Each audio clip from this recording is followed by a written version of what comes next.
Hi, welcome to this virtual lesson. Today, what we're going to do is review our introduction to chemical reactions. This is an overview of the first two lessons you should have completed in this e-learning week. Those lessons were focused on learning about the proper structure and features of a chemical equation. These lessons were focused on being able to differentiate word equations from skeleton equations, and this is in an effort to lead us to working with what we call balanced equations, which is what we're going to be focusing on next week. And then to be able to translate word equations into skeleton equations and vice versa in order to communicate with other people important reactions that we're focusing on. I encourage you that if you haven't at this moment in time gotten a notebook and something to write with to take notes, that you go ahead and do that. I also encourage you to take out your color-coded periodic table before we move on, because that would be a helpful tool to use, along with any of the other tools pushed out with those first two lessons. So chemical equations are like scientific sentences. Just like in English, a sentence is designed to express an important idea. That idea is only clearly expressed if it follows a specific structure and includes proper punctuation. Chemical sentences are the same way. The general structure of a chemical reaction has two parts to it. On the left side of a chemical equation or a chemical sentence, we have our starting substances, and these starting substances are called our reactants. Okay. Reactants could be elements, they could be compounds. There could be one reactant, two reactants, many reactants. And after this arrow, which is called the yield arrow, we have our products. Again, we could have products as elements. We could have products as compounds. We could have a combination. There could be one, there could be many. And so the biggest idea is just remembering that the reactants are always on the left side of this yield arrow and the products are always on the right. Punctuation in a chemical reaction is really important in maximizing the information that people can understand from a chemical reaction. So in order to separate two or more reactants from each other or products from each other, it's important to be able to distinguish whether or not they are together. And the way that you indicate that they are not actually bonded yet is by putting a plus arrow in between them. To show that reactants are actually making products, we use this thing called the yield arrow, which I just talked about earlier. And one of the special features about a chemical reaction is that it shows the state of matter each of the chemicals are in. So if the substance is a solid, then after the chemical formula, in parentheses, we put an S. If it is a gas, we put a G. If it is a liquid, we put an L. And if it's an aqueous solution, we put an AQ. Okay. Now, aqueous just means that the substance is dissolved in water.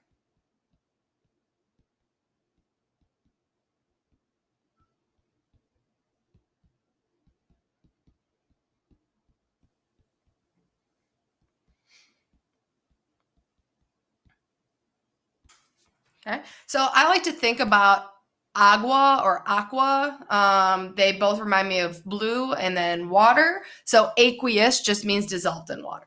All right.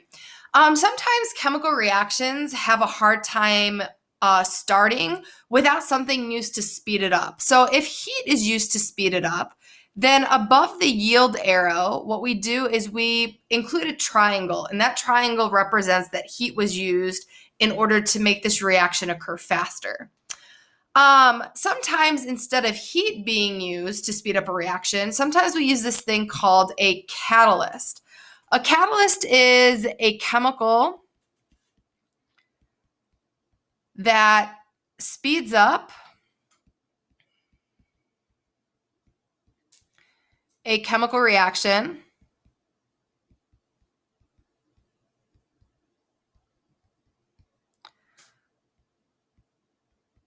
without being changed during it.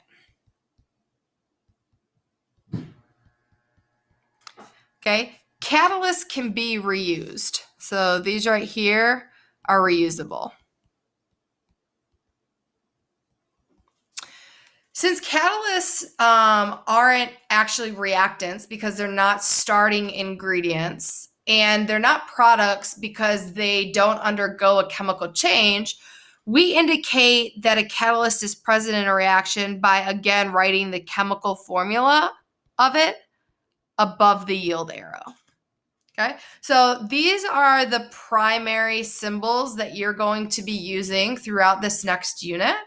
So this is probably a good resource, and the words that are highlighted are words that you should be familiar with. Okay. There are 3 categories of chemical equations. Like I told you before, we're going to be focusing on word equations and skeleton equations in effort to prepare us to work with balanced equations. Balanced equations are really beneficial because they allow scientists to know what ingredients will make what products, but not just the chemicals that are involved, but the quantities that are needed, the ratios that are needed in order to make that reaction possible. In order to successfully work with and create balanced equations, we need to be able to distinguish ionic and covalent compounds, which your color-coordinated periodic table will help you with. We need to be able to name compounds. We need to be able to write proper chemical formulas, and we need to be able to identify when elements are present, if they're diatomic or not. So a word equation is just a chemical equation that uses chemical names to show the reactants and products, and it also includes proper punctuation, those symbols that we just reviewed. So for instance, if we had a reaction that was described, such as the one present on your screen, solid iron and chlorine gas react to form solid iron 3 chloride, what we're going to need to do is first identify what our reactants are. So I know our reactants are our starting substances. So if it says solid iron, I know iron is a chemical, so I'm going to go ahead and box that. And chlorine gas, so I'm going to go ahead and box chlorine. React to form, okay? This key word, react to form, this means that we are producing something, okay? So this means that we're actually producing something or making it. And so whatever comes after language like that is going to indicate our products, okay? So iron 3 chloride will be our product, okay? And that's one substance. This word "and" that's underlined is really important because it represents that there's more than one thing present and that they're not actually bonded yet. So that's how I know to put the plus sign, because that plus sign means with or and. And that's what's used to separate reactants from each other and to separate more than one product from another product, okay? Once we have our reactants boxed, and once we have our products boxed, and once we identify what symbols we're going to use, we just rewrite it without the extra words. So here we have iron and chlorine react to form iron 3 chloride. Okay. This right here is called a word equation.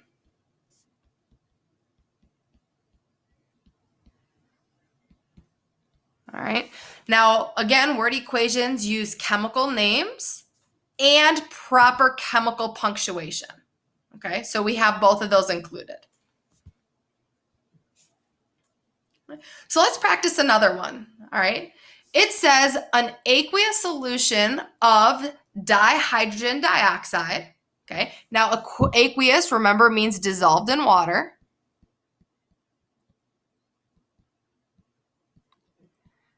Now, unless water is explicitly stated, we don't actually have to include it as a reactant because it's implied with the word aqueous, which we're going to talk about how we use that word when we're writing skeleton equations, okay? But for right now, we know that we're starting with dihydrogen dioxide. And I know, again, that that is one compound because if it wasn't, then it would have the word and or with separating the two, and it doesn't, okay?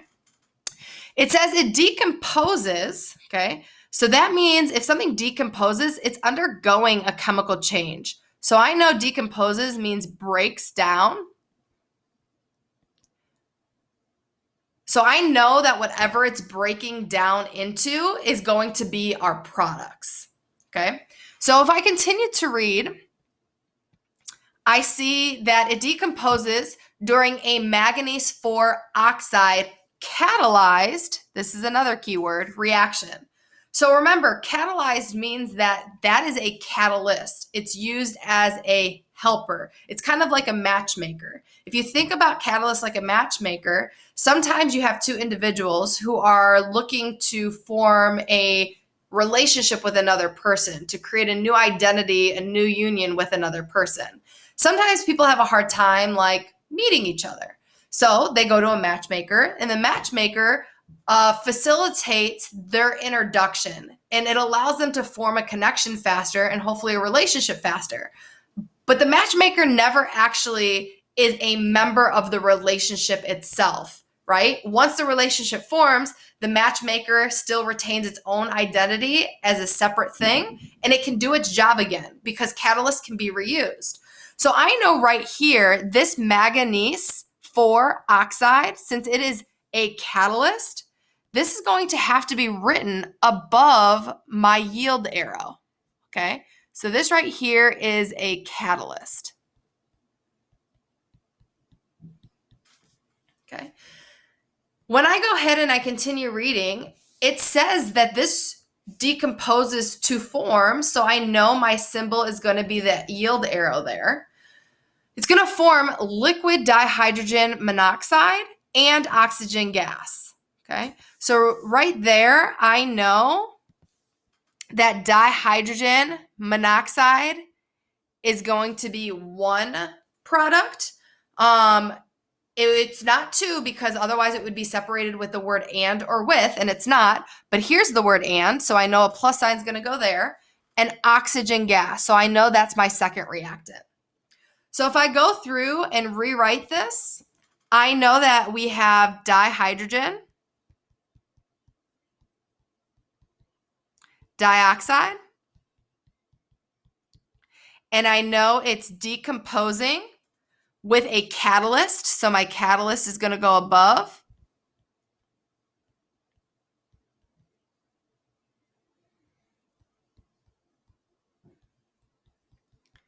And I know it's forming two products, dihydrogen monoxide and oxygen. Okay. So again, right here,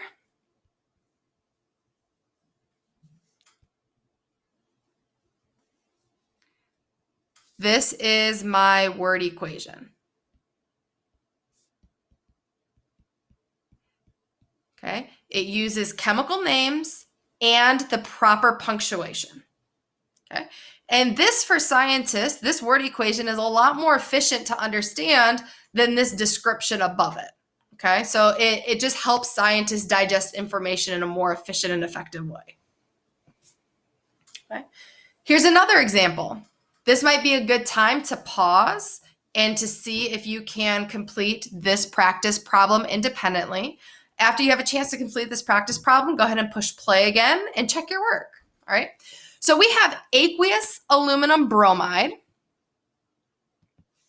reacting with fluorine gas to produce aqueous aluminum fluoride and bromine gas. Okay, so if I reread this again, I know aqueous means dissolved in water. Okay, aluminum bromide is one reactant.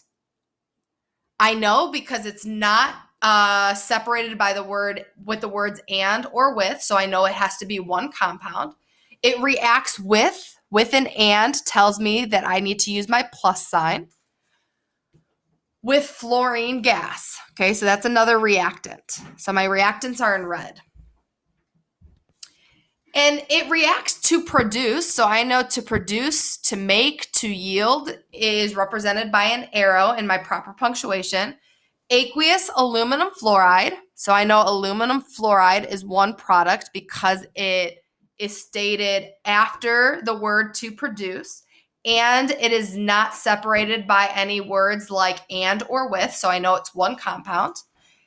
Okay, so it produces aluminum fluoride and, I know that's my plus sign, bromine gas. So I know bromine has to be my second product. Okay, so if I were to go ahead and rewrite this into a word equation, now that I've annotated the problem, I literally write aluminum bromide.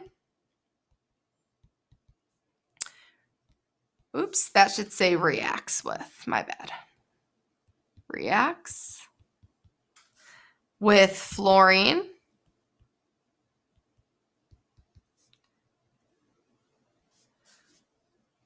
gas to produce aluminum fluoride and bromine gas. Okay, so aluminum bromide reacts with fluorine to produce aluminum fluoride and bromine. Okay, so right here is our word equation.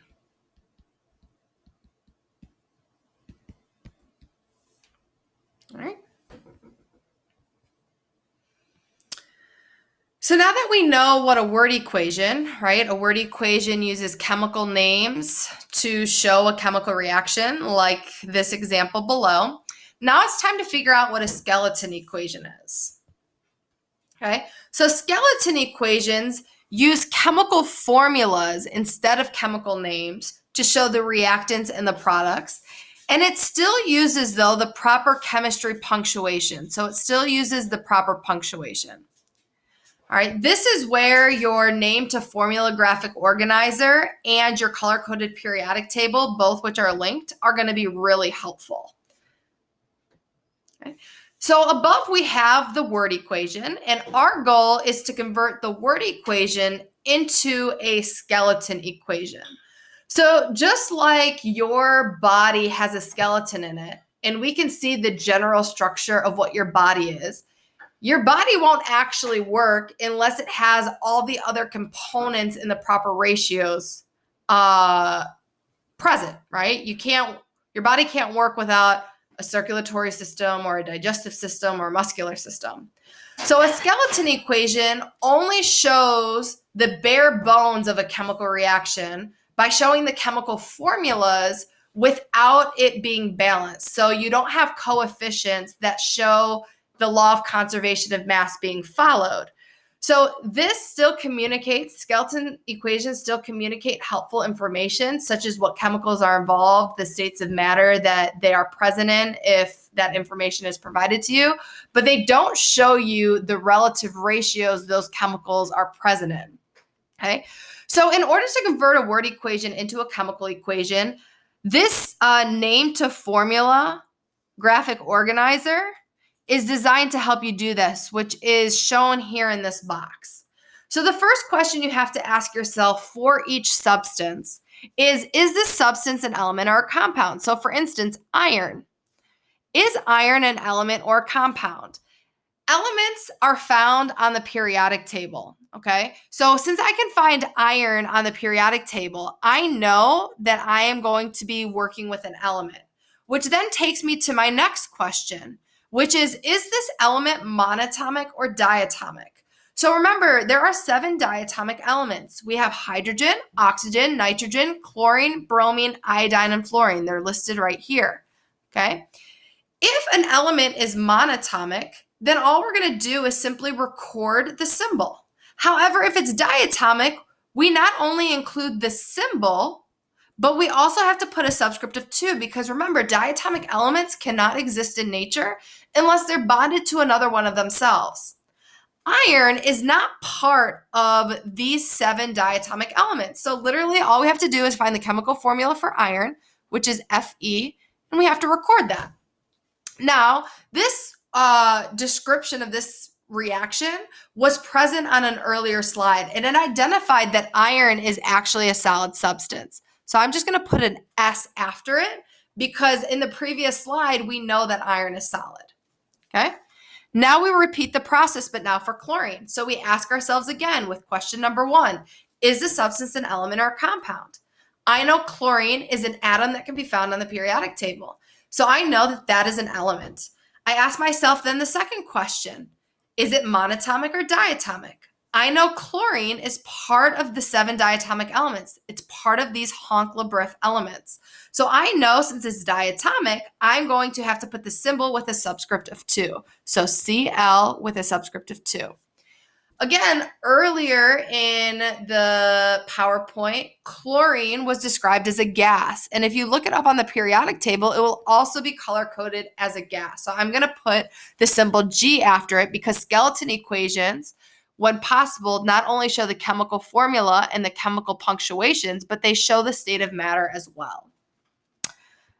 All right, so we have to do this one more time. So our product is iron 3 chloride. So I go back to my graphic organizer. Okay, I'm going to use blue this time. I ask myself the first question, is this substance an element or a compound? Remember, compounds are made of 2 or more different elements bonded together. Iron 3 chloride, I hear 2 different elements, and they're not separated by a plus sign. So I know that in this reaction, they are bonded. So I know I am working with a compound now. The second question I need to ask myself, is this ionic or is this covalent? I know that covalent compounds use Greek prefixes in the names. Okay, so they use the prefixes like mono, di, tri, tetra, so on and so forth to write the names of covalent compounds.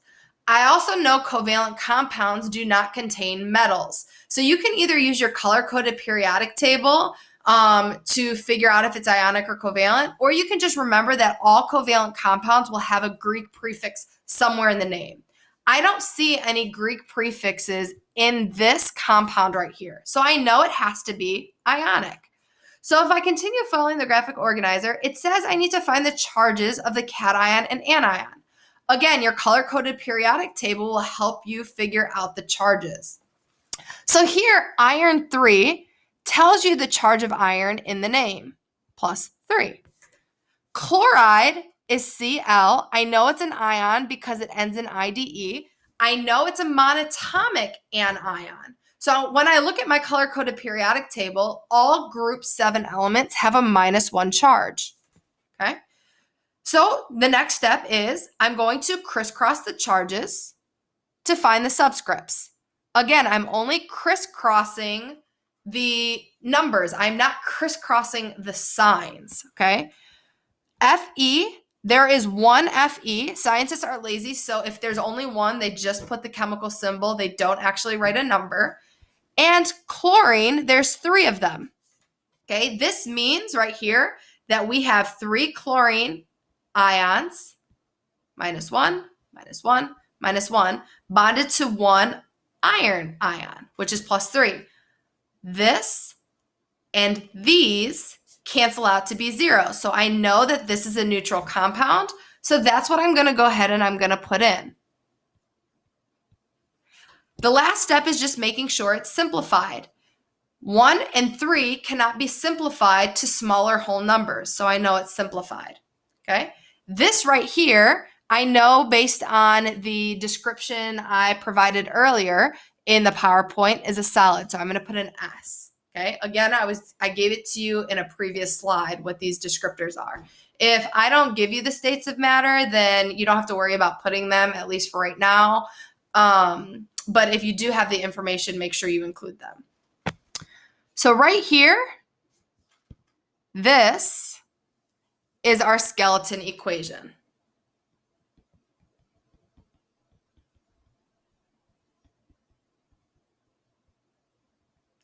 And again, it's called a skeleton equation because it shows the chemicals that are involved. It shows the states of matter that are involved. It shows which are reactants and it shows which are products. But if you take a close look, you have one iron on this side and you have one iron on this side. You have 2 chlorines on this side and you have 3 chlorines on this side. So right now it appears as though a random chlorine atom was made, and we know we can't create atoms or destroy them. All we can do is rearrange them. So we're going to have to balance this next week, which is why this is just called a skeleton equation, because it doesn't follow all the rules that science says it has to follow. Okay, so that's our skeleton equation. It's done. We went from a word equation to a skeleton equation. Okay, let's try another problem. Okay, before we do, again, skeleton equations show the reactants and products using chemical formulas and using the proper symbols. And here, mass is not necessarily shown to be conserved in this. Again, we have 2 chlorines here. We have 3 chlorines here. Since this shows what the reactants are and the products are, but it's not showing the law of conservation of mass, we know we're going to have to add coefficients to this later to create a balanced equation. But again, we're going to work on that next week. Okay, so here's another practice problem. We'll do this one together unless you want to pause the video and try it by yourself. Okay. We have dihydrogen dioxide, and we have to ask ourselves this first question. Is it an element or a compound? When I hear the word dihydrogen dioxide, I hear 2 elements. I hear hydrogen and oxygen, so I know it's a compound. Then I ask myself, is it ionic or is it covalent? Okay, this is the second question. I know it's covalent because I see Greek prefixes. I see dyes in there, okay? So I know it's covalent. So for covalent, we literally just have to put the symbol of the element, and then we have to look at the prefix to figure out the subscript. So hydrogen, the prefix di means 2. I have oxygen, the prefix di means 2. So I know we have H2O2. Earlier in the PowerPoint, I described dihydrogen dioxide as aqueous, so I'm going to put AQ next to it. All right. I'm going to go ahead and put my yield arrow because it's going to be producing something else. Okay. Now, if you look, this manganese 4 oxide is above the arrow. Okay, so again, I still have to make sure I include the chemical formula for that above my arrow. All right, so I ask myself the same questions. Let me go ahead and use maybe a different color. Is it an element or a compound? I know that there's manganese and oxygen in it, so I know that it's a compound. I ask myself, is it ionic or covalent? I don't see any dis, tris, monos, tetras in there, so I know it has to be ionic. So what I'm going to do first is I'm going to find the charge of the cation and anion. So in this case, manganese, Mn, has a charge of 4 because the Roman numeral tells me the charge, as we've learned earlier. Oxide is oxygen. All group 6 elements form a -2 charge. Again, you can look at your color-coded periodic table for this. If we go ahead and we crisscross, okay, that's step 2, crisscrossing, then I get Mn2O4. The last step is to simplify. I look at the 2 and the 4, which are the subscripts I added. Note, I did not cross over the sign, only the numbers. 2 and 4 can both be divided by 2. So the simplified equation is MnO2. So I know that right here, MnO2, is my catalyst. And again, I'm going to put it above the yield arrow. All right. Let's go ahead and look at the next chemical that's present. Okay, we have dihydrogen monoxide. Dihydrogen monoxide, I hear hydrogen and oxygen, so I know, is it an element or a compound? I know it has to be a compound. I ask myself, is it ionic or covalent? I see di and mono in here, so I know it has to be covalent. So literally, I find the symbols of the elements. Hydrogen is symbolized by an H. Oxygen is symbolized by an O, oxide, and hydrogen. Di means 2, and mono means 1. And scientists are lazy, so we don't put a 1 there. It's implied by just the presence of the oxygen period in the chemical formula. Okay? Plus, okay, so we know in the previous slide that dihydrogen monoxide is water. So we're going to put an L for a liquid. And then oxygen. So we come back here to our graphic organizer. Is the substance an element or a compound? Oxygen I can find on the periodic table, so I know it's an element. So I ask myself the second question, is it monatomic or is it diatomic? I know that it's part of the Honcliffe, okay? Honclbrif. Okay, so oxygen we know is diatomic. So I'm going to put the symbol with a subscript of a 2. Oxygen with a 2. And I know from the previous slide and also my knowledge of what oxygen is, I know oxygen is a gas. Okay. So right here, we have our skeleton equation. Right here is our skeleton equation.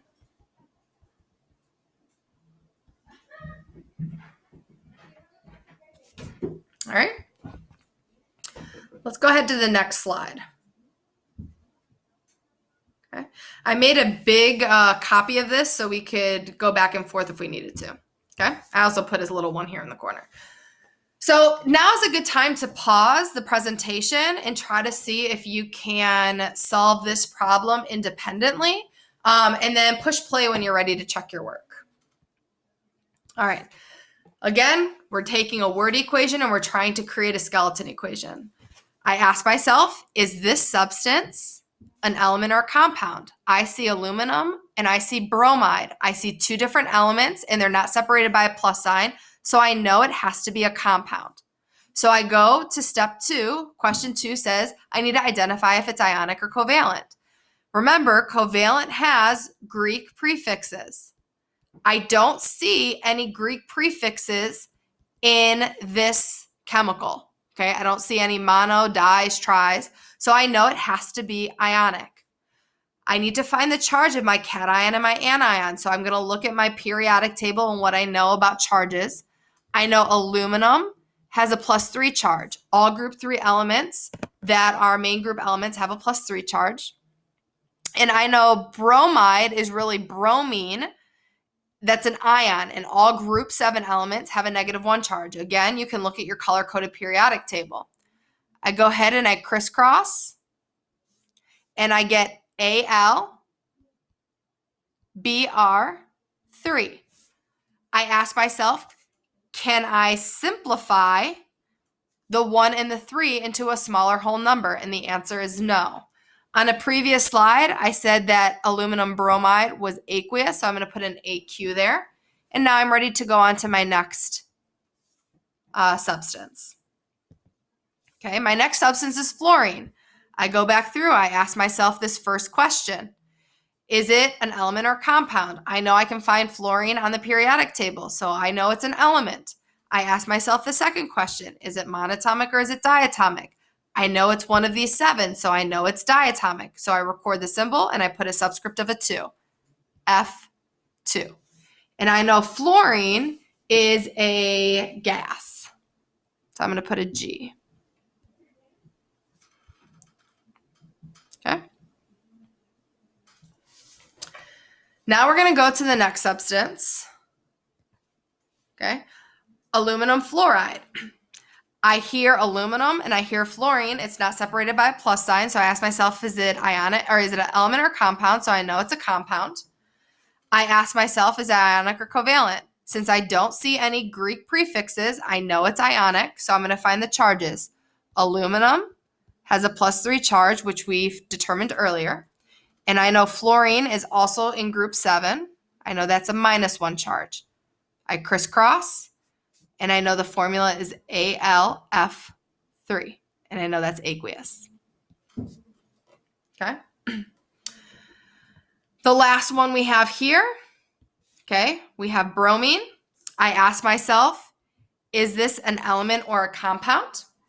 I know I can find bromine on the periodic table, so I know it's an element. I ask myself, is it monatomic or is it diatomic? And I know it's one of the 7. So I circle it. It says put the symbol with a subscript of 2.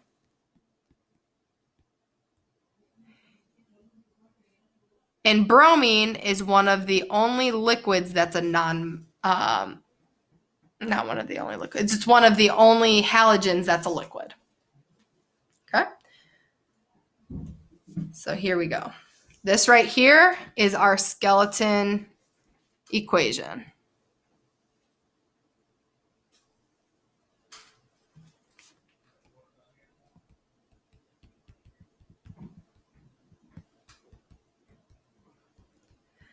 Again, if you're not 100% sure what the states of matter are, the biggest priority right now is just making sure you're writing the proper chemical formulas. Because if you don't have the proper chemical formula, then balancing the reactions next week won't be possible. Your work will always be incorrect. Okay. Now what we're going to do is we're going to do kind of like a little twist, and we're going to start with a skeleton equation. I didn't put the states of matter in here, but we know it's a skeleton equation because it shows the chemical formulas. And we're going to try to write a word equation, okay? So if you don't know how to write a name from a formula, this is probably a good tool to use, but you can also use your color-coded periodic table, okay? So we're going to start here with K. So if we look at our color-coded periodic table, and we know that K is just an element, okay, all we have to do is write the element name. So K is actually potassium. We know O2 is, again, just an element, okay? If you have oxygen bonded to another oxygen, it is literally just oxygen. Okay. Then here we have to ask ourselves, is this substance, is that an ionic compound or is that substance a covalent compound? So remember, ionic compounds always start with a cation. So if we find K on the periodic table, we see that K is a metal. And we can see that metals are ionic compounds. If you start with a metal, it's going to make an ionic compound if it's bonded to a nonmetal. And if we look oxygen and we find oxygen here, here's oxygen. Oxygen is a nonmetal. So if we have a metal bonded to a nonmetal, we know it's ionic. Okay? So we know this is ionic. So if this is an ionic compound on your color-coded periodic table, you're going to use this back page for ionic compounds. Since K is right here in yellow and oxygen is right here in blue, right? K says we have to name the cation first, and if it is yellow, we're going to just write the element name. Okay, so if it's in group 1, 2, or 3, or it's just like plain yellow, we just have to write the element name. So we know that this right here is potassium. Okay, but we're not done until we write the anion. So step 1 is to write the cation. Step 2 right here is we have to name the anion. Here we found the anion in this purple region, so we know it's monatomic. And oxygen, you use the root name and ended in IDE, which is oxide. So we write potassium oxide. Ta-da! Here is our word equation.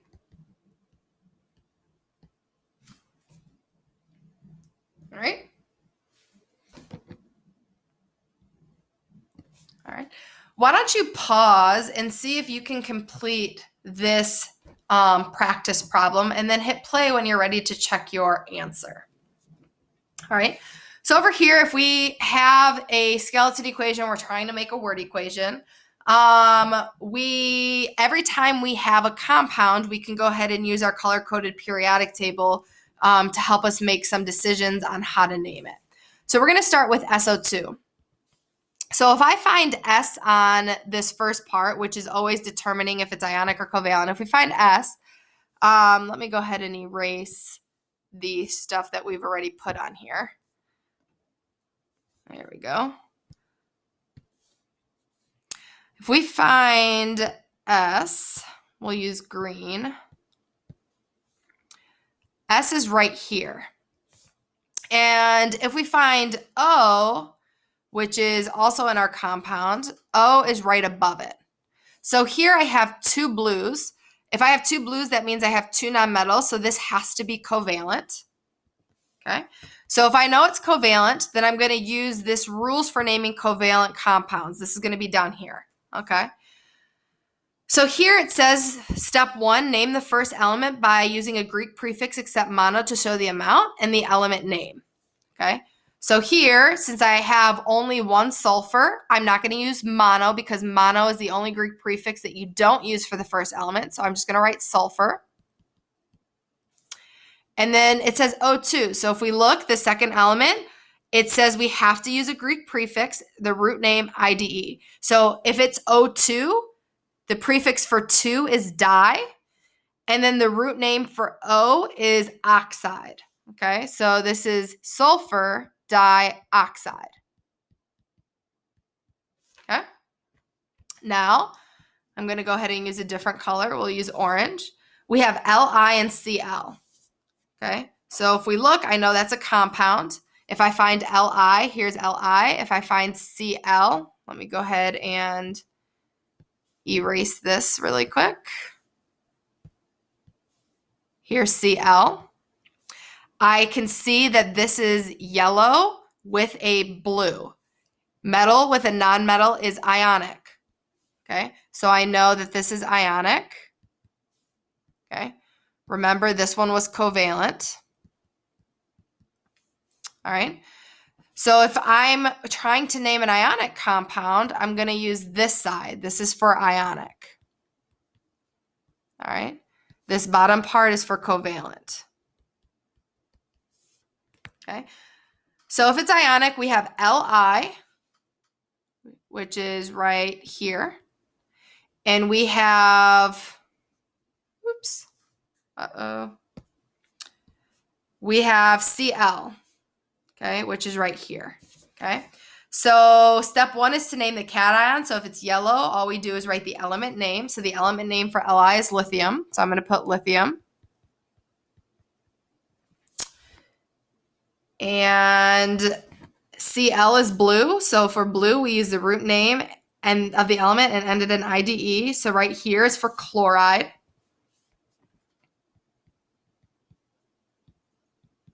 So this is lithium chloride. Okay. Now I'm going to see if I can move these over for myself. Okay. And we'll work with the second side of the equation now. Okay. So again, I have this here, I know is a compound. So we have S and Cl. Okay. So let's go ahead and erase what we already have. Okay. We'll work with orange here. We have S. And Cl. So I have two blues, nonmetal and nonmetal is covalent. So I know I'm going to be working with this down here. Okay. So we know that this is covalent. It says we need to name the first element. We use a Greek prefix except mono if there's only one. So here there's only one sulfur. So we're just going to write sulfur. We don't put a Greek prefix for mono, only for the first element. All other Greek prefixes for the first element are valid except mono. And then we have Cl2. So for the second element, the second step, it says use the Greek prefix to show the amount, the root name of the element ended in IDE. So if there's two chlorines, we're going to put di, and the root name for chlorine is chlor, and then end it with ide, chloride. So sulfur, and we're going to do dichloride. Okay. And now the last one that we have to do is this one right here. So again, it's a compound. So we're going to go back to our periodic table resource. I'm going to go ahead and erase all the writing we have so far. Okay, and then I'm going to find our elements. So we have lithium. Oops. Okay, we have lithium, which is right here, and we have oxygen, which is right here. So we have a yellow with a blue. We have a metal with a non-metal, so that's ionic. Okay, so this is ionic. All right, to name an ionic compound, okay, we're going to use this side of our tool, okay? Rules for naming ionic. So if we find Li, it's yellow. So again, we're going to write the element name, which is lithium. And then for our anion is oxygen, which is purple. We're going to use the root name and then IDE. So the root name for oxygen is oxide, okay? Lithium oxide. And here we have our word equation.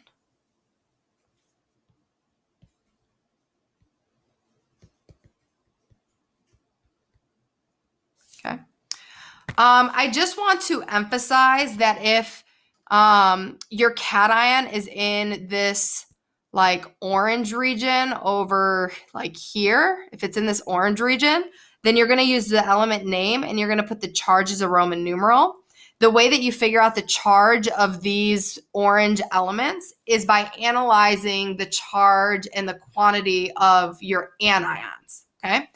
If for some reason your anion is not in the purple section, but in this blue section, then for polyatomic ions, literally, you just have to use the name of the common ion that's on this chart. So you can just copy the name once you find your polyatomic ion.